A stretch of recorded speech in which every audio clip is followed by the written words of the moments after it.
Rasulullah dihaturkan suatu piring kurma, beliau apa ini?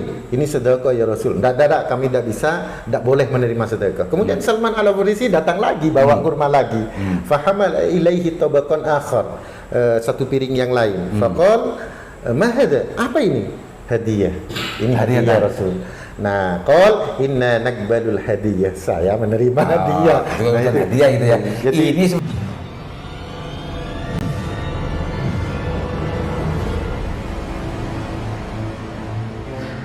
Assalamualaikum warahmatullahi wabarakatuh.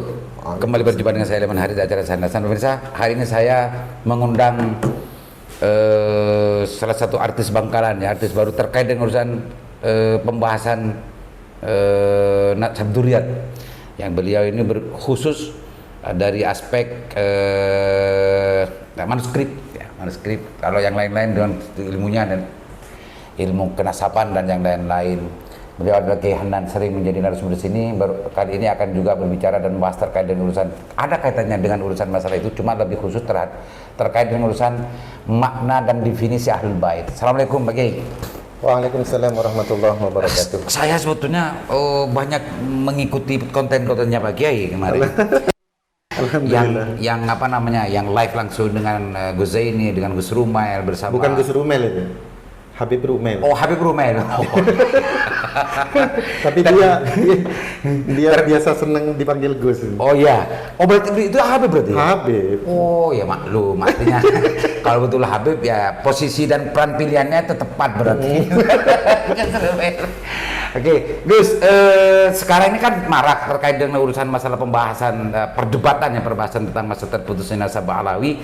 Itu kan sudah banyak pakar-pakar yang sudah turun gitu ya. Baik yang menyarai ya, bahasa pesantren, nyarai pendapat dari Syekh Mahdi Ar-Raja'i dan yang lain-lain, kan sudah banyak yang bahas masalah itu. Kita hari ini membahas terkait dengan urusan Ahlul Bait, yang di dalam Ahlul Bait itu ada kewajiban tertentu spesialis juga, kehormatan spesialis dan juga ada hal-hal yang spesialis juga kepada Ahlul Bait. Ahlul Bait itu sebetulnya bagaimana Gus? Kok simpang siur saya mendengar Ahlul Bait? Kan Ahlul Bait semua yang direbut ini Gus. Ahlul Bait. Gimana Gus aslinya juga Ahlul Bait? Ya kita harus memilah ya, tergantung dari sudut pandang dan perspektif. Mau dilihat dari apa dulu? Jadi contoh misalkan Alu Muhammad, keluarga Nabi Muhammad, itu akan berbeda ketika dilihat dari kacamata yang berbeda. Kalau di dalam doa misalkan, ketika berdoa Allahumma shalli ala sayyidina Muhammad wa ala sayyidina Muhammad, misalkan sholawat atau doanya itu berkait ali di situ bermakna seluruh umat Islam. Seluruh. Jadi kita tidak bisa membakukan istilah itu kepada semuanya, tetapi ada tempat-tempatnya. Bisa bermakna beda. Jadi ali di situ Allahumma shalli ala ali Muhammad, berarti ali itu masuk kepada seluruh faman tabi'ahum ya. Iya. Jadi ada kemudian menjadi khusus ketika misalkan kita berbicara tentang bab zakat misalkan, maka itu akan beda lagi. Maknanya beda lagi. Ya, definisi kalau ali dengan Ahlul Bait ya kadang memang agak rancu ya, yang berkembang di masyarakat itu. Jadi memang begini, jadi ada hadis-hadis yang berkata tentang Ahlul Bait. Saya kira nanti akan berbeda seperti yang saya katakan tadi. Jadi hadis ini maksudnya Ahlul Bait ini apa? Ada juga yang nanti berlaku kepada duriyahnya nanti. Tetapi ada juga yang berlaku khusus hanya kepada Ahlul Bait yang biasa disebut dengan Ahlul Kisah. Ahlul Kisah ya. Jadi lima yang diselimuti ya hanya. Jadi ditambah Gus, ditambah Bani Hashim ya, bukan? Bukan, nanti kalau berlaku di bab zakat itu nanti. Beda. Beda. Artinya definisi Ahlul Bait sendiri itu masih banyak pendapat. Ya tergantung mau dilihat di bab apa yang kita topiknya bicarakan apa gitu. Tidak, artinya Ahlul Bait itu tidak mempunyai makna tunggal. Oh, enggak. Definisinya ahlul bait. Jadi tergantung kita lagi membahas apa. Oh gitu. Jadi jangan kemudian membahas apa namanya ketika bab zakat, ketika bab penghormatan, ketika dan lain sebagainya akan berbeda-beda nanti.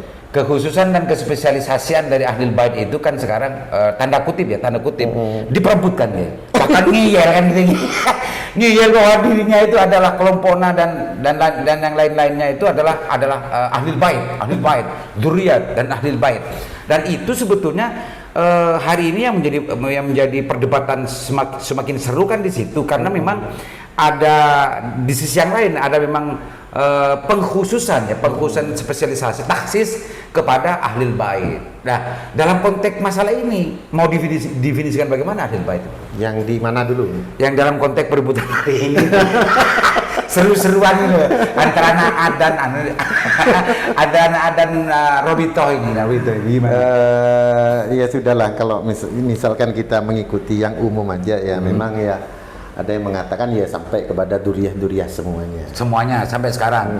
Artinya tidak terbatas isi rumah Rasulullah waktu itu kalau semasa hidupnya. Kalau Ki Imaduddin kan begitu ya. Iya. Jadi tapi kita untuk apa namanya ikroman, jadi ya sudahlah kita mengikuti ulama-ulama yang sepuh-sepuh, jadi ya ke semuanya.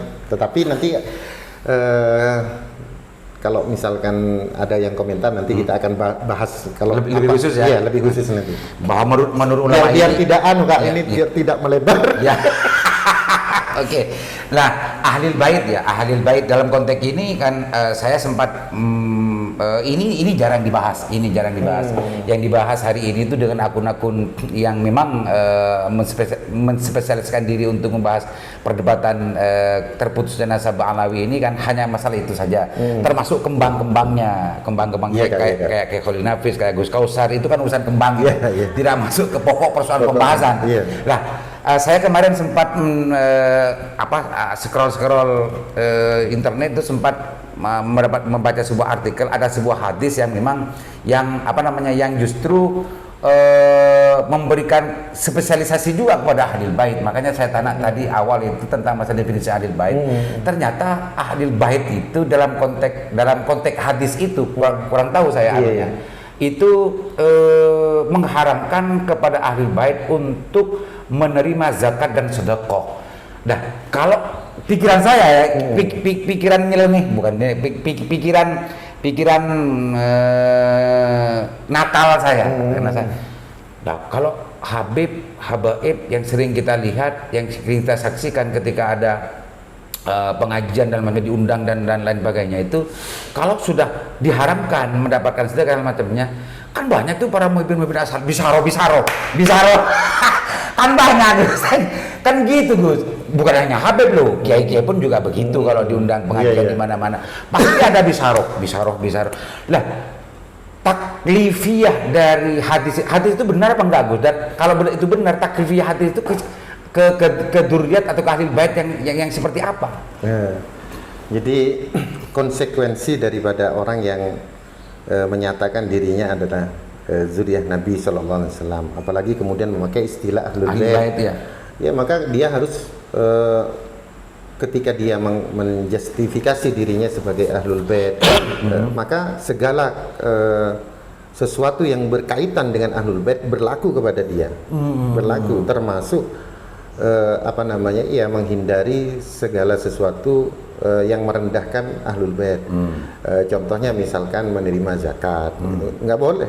Nggak boleh ya? Nggak boleh. Jadi hadis itu benar Gus? Oh, benar, nggak boleh. Jadi ada 3 golongan ya. Ada 3 golongan yang tidak boleh menerima sedekah wajib. Istilahnya kan di kitab-kitab itu sedekah ya, walaupun zakat itu. Jadi sedekahtain, sedekah wajib atau sedekah sunnah misalkan. Nah, sedekah wajib ini ya zakat fitrah, zakat mal. Dan sedekah sunnah ini ya yang bukan itu, di luar itu ya. Ada yang tidak boleh kedua-duanya.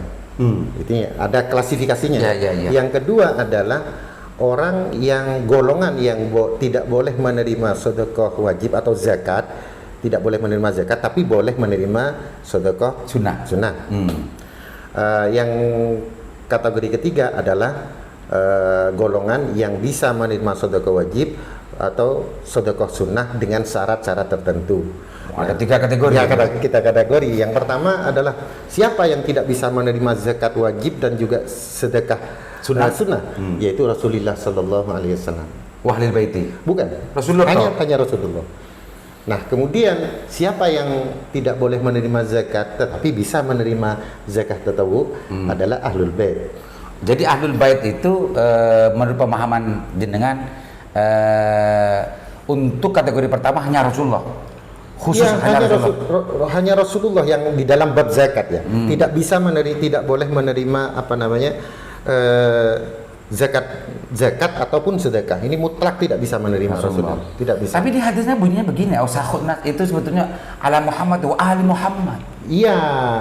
Gini ya, lebih ekstrim Rasulullah tidak boleh semuanya. Iya. Apakah itu zakat wajib atau sunnah? Tetapi kalau sunnah itu alu Muhammad itu boleh. Di Sunnah dalam sunnah bentuk itu ya. di dalam sedekah sunnah ya gitu ya. Nah, sedangkan Rasulullah tidak boleh. Kalau suruh sedekah boleh. Tidak boleh kecuali hadiah Rasulullah. Oh ya beda kan karena sedekah dan zakat beda dengan hadiah. Beda, memang beda. Gus, yang saya sempat baca itu kan asahun itu Muhammad dan Ali Muhammad ada sebuah kategori itu sebetulnya hasil dari pengkategorisasian ulama Gus ya. Iya. Tapi hadis itu sebetulnya matanya kan ittifaq itu mutafaq bahwa hadis itu mutawatir. Kalau nggak salah itu kan riwayatnya Muslim. Iya. Muslim. Jadi Muhammad wa ali Muhammad itu haram menerima zakat. Bahkan pendapat salah satu doktor di Al-Azhar Ajurjawi kalau nggak salah itu memang semuanya haram. Bahkan Imam Syafi'i pun juga mengharamkan semua. Oh, Imam Syafi'i ya. Jadi Imam Syafi'i itu Banu Abdul Muttalib dan juga Banu Hashim. Nggak boleh. Jadi itu tidak hanya Rasulullah kan? Oh, bukan. Termasuk Ali Muhammad. Iya. Maksudnya tadi makanya diklasifikasikan menurut Imam Mawardi itu ada 3 itu. Oh, ini pendapatnya Imam Mawardi. Jadi ada 3 itu. Jadi yang pertama tidak boleh menerima semuanya Rasulullah. Ada yang tidak boleh zakat tetapi kalau tatawu boleh. Oh, itu ahli. Itu ahlul bait. Ahlul bait atau alu Muhammad. Nah, alu Muhammad itu siapa? Banu Hashim dan Banu Abdul Muttalib. Karena Rasulullah mengatakan bahwa ini adalah sebelum saya menjadi nabi dan setelah menjadi nabi dia selalu bersamaku. Jadi di istilah lain yang sempat saya dengar gitu karena memang ahlul bait atau ahli Muhammad itu sebetulnya mendapat hak ghanimah katanya. Iya, karena dia kan sudah mendapat humus ya. Jadi 1/5 daripada. Yang ketiga tadi apa Gus? Yang ketiga yang ketiga itu adalah ya semua umat Islam. Ini sebetulnya salah satu al-ihtilaful ulama al-ulama rahmatun di sini sebetulnya. Tapi kalau kembali kepada hadis tadi karena memang marojiknya kan ke hadis tadi. Iya. Secara matan Iya. itu asul hukmnya kan haram, Gus. Asul hukmnya kan haram kepada ahli bait ya. Iya. Kepada ahli bait tidak hanya kepada Muhammad. Ini kan hasil kalau yang jenengan jelaskan ini kan hasil pendapatnya dari Imam Mawardi di kitab apa namanya Gus? Ini Al-Hawi Al-Kabir ya kalau saya Al-Hawi Al-Kabir ya. Jadi gini, qala Al-Mawardi wa jumlatuhu anna an-nasa fi sadaqatil fardi wa tatawwu. Imam Mawardi mengatakan mengklasifikasikan anna an-nasa fi sadaqatil fardi wa tatawwu bahwa manusia ini di dalam menerima 2 sedekah yaitu fard wa tatawwu. Fardu itu adalah zakat ya. Ya, zakat. Yang qasimuna salasata aqsam terbagi menjadi 3 golongan. Yang pertama minhum man tahrumu alaihi sadaqatul fardi. Yang pertama adalah orang yang haram menerima sedekah fardu atau zakat ya, wa tatawu dan sedekah tatawu. Wa minhum dan di antara yang 3 ini wa minhum man tahillu lahu sadaqatani jami'an yang boleh menerima keduanya.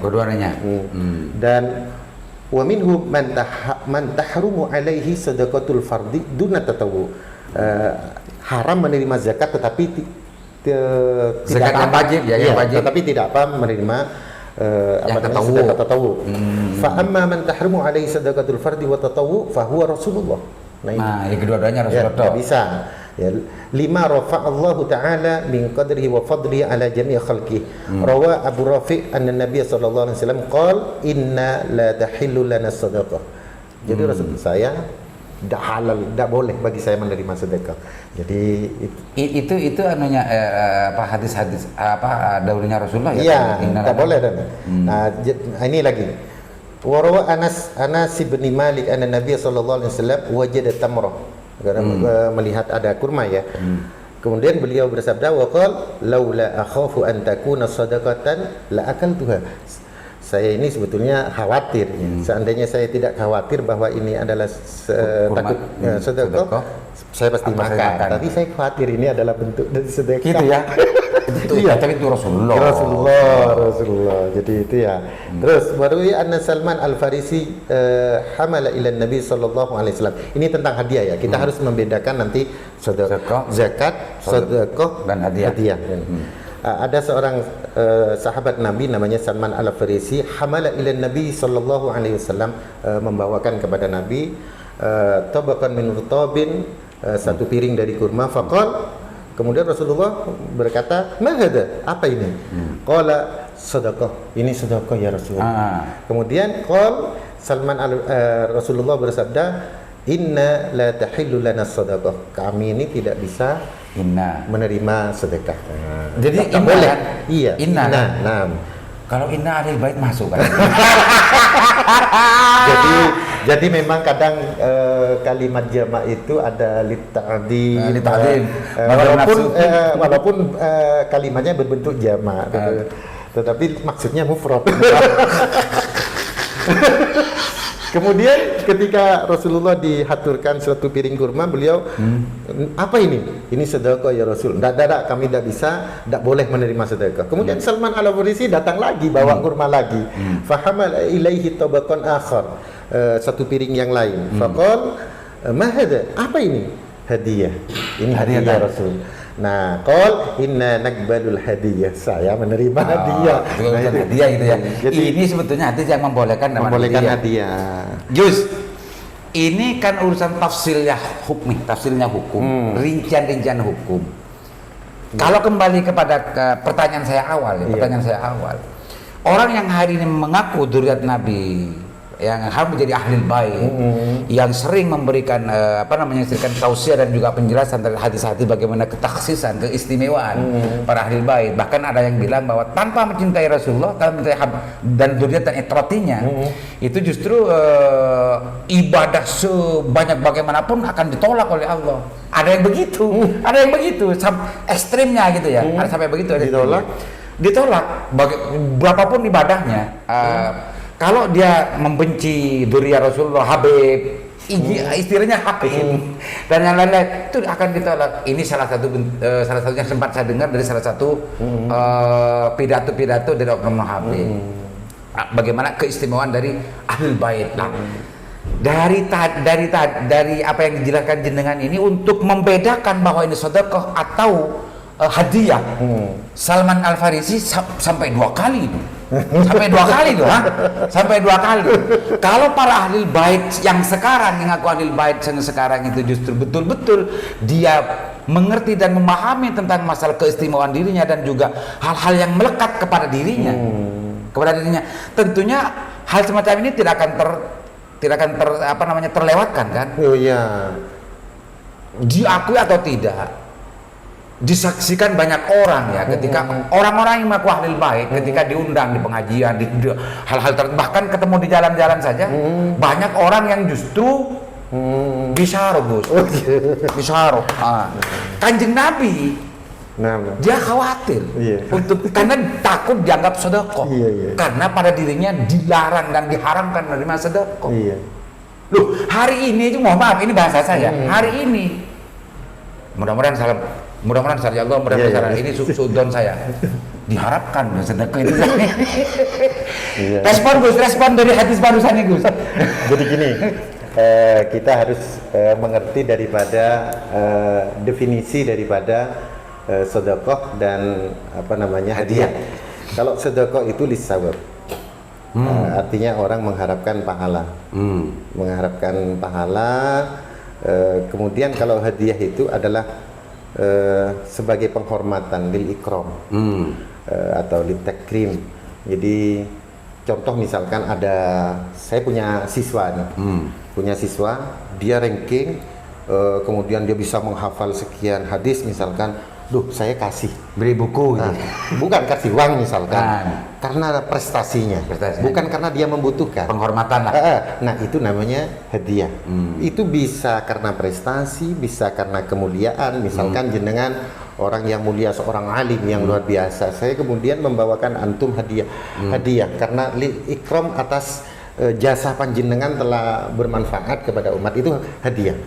Nah kalau sedekah itu kan disawab kepada orang yang membutuhkan. Bahwa sedekah itu sebetulnya ada mustahiknya kan? Iya, jadi apa namanya ya, seakan-akan sedekah itu ya sedikit ya namanya, berarti ini sedekah Kak, berarti tangan di atas kan lebih baik tangan di bawah. Iya. Jadi lebih baik ya seperti Rasulullah tadi. Tapi sulit Gus, sulit untuk membedakan itu kalau hari ini ya. Kalau kita mau mentahkim, mengisbat, beristimbat terkait dengan urusan konteks hukum hari ini, orang di mana-mana lil ikram masuk. Lil ikram masuk. Cuma tadi itu ketika Salman Al Farisi membawa sepiring kurma kepada Rasulullah seperti itu, bahkan Rasulullah khawatir banget gitu ya, takut itu masuk ke dalam kategori sedekah, baru ada ijab. Ada ijab. Nanti ditanyakan gini Kak, jadi kalau mau orang amplop atau ini apa, sedekah apa hadiah? Itu sebetulnya yang harus dilakukan oleh orang-orang hari ini mengaku duriyah ya kan, ahlul bait. Jadi sedekah apa ini, apa hadiah? Sedekah enggak. Tapi kalau kelihatan tebel ya anggap termasuk gini apa namanya? Ya ini bukan untuk siapa Kak, itu termasuk kami juga gitu. Ini kan kita bicara masalah dalam konteks kita pendekatan hukum dikaitkan dengan urusan keseruan perdebatan hari ini yang mengaku sebagai ahlul bait. Karena ahlul bait itu mempunyai kekhususan dan kespesialan dan istimewa tersendiri. Ternyata di balik itu ada juga hal-hal yang melekat yang harus juga disadari. Selama ini kan ini pikiran saya, jangan-jangan banyak yang tidak menyadari, jangan-jangan tidak menyadari karena terlalu biasanya dan sudah menjadi kebiasaan ketika ada Habib gitu ya, datang kemana-mana, apa tuh lil ikram atau itu sedekah, bahkan ada juga yang sedekah, untuk masalah apa namanya pondoknya Habib atau dan lain bagian, saya kurang tahu apakah itu nanti beda hukum lagi, kurang tahu gitu ya. Tapi ada, bahkan di organisir juga ada. Di organisir juga ada. Yang kedua, memang apa namanya, dengan istilah ini adalah dana perjuangan. Justru kalau tidak aktif menyumbang gitu dan macamnya, ada juga yang justru tidak dianggap tidak serius untuk membantu perjuangan. Ini diorganisir loh. Saya tidak mau komentar itu. Oh gitu ya. Karena bukan untuk pribadi, kalau memang niatnya begitu ya terlepas dari perjuangan apa yang diperjuangkan. Tetapi memang gini Kak, jadi ya kalau ingin agar tidak berdosa, yang ngikuti ada ulama yang kontemporer yang mengatakan boleh. Jadi karena boleh Ahlul Bait menerima keturunan dzurriyyah Rasulullah, menerima boleh. Karena sudah tidak ada humus. Karena sudah tidak ada humus. Ada. Jadi ikut itu aja. Artinya ilatnya sudah habis ini. Sudah nggak ada. Boleh. Boleh. Tapi kalau ihtiyatnya ya mengikuti salaf lah. Artinya tidak boleh. Saya sedikit langsung. Karena begini Kak, sebentar. Kenapa saya mengatakan itu berlaku bukan hanya ketika di zamannya Rasulullah atau ketika humus itu ada, karena saya menemukan mana tadi ya? Ibarat apa itu? Bentar, ini agak hilang ini sudah tadi apa namanya? Terus Kak, silakan dulu Kak nanti. Oh ini. Terus